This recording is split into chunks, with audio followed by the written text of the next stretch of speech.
والفجر وليال عشر والشفع والوتر والليل إذا يسر هل في ذلك قسم لذي حجر ألم تر كيف فعل ربك بعاد إرم ذات العماد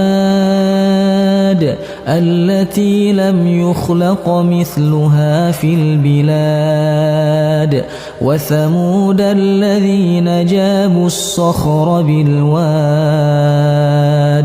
وفرعون ذي الأوتاد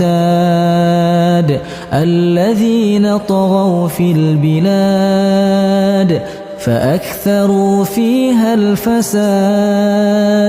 فصب عليهم ربك سوط عذاب إن ربك لبالمرصاد فأما الإنسان إذا ما ابتلاه ربه فأكرمه ونعمه فيقول ربي أكرمن وأما إذا ما ابتلاه فقدر عليه رزقه فيقول ربي أهانن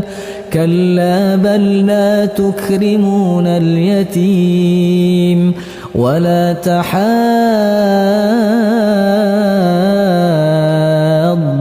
على طعام المسكين وتأكلون التراث أكلا لما وتحبون المال حبا جما كلا إذا دكت الأرض دكا دكا وجاء ربك والملك صفا صفا وجيء يومئذ بجهنم يومئذ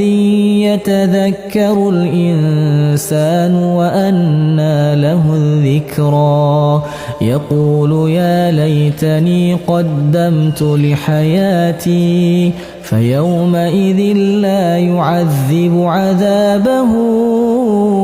أحد ولا يوثق وثاقه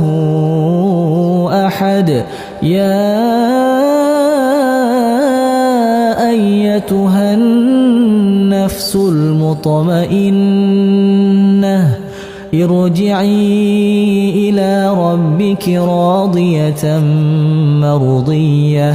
فادخلي في عبادي وادخلي جنتي.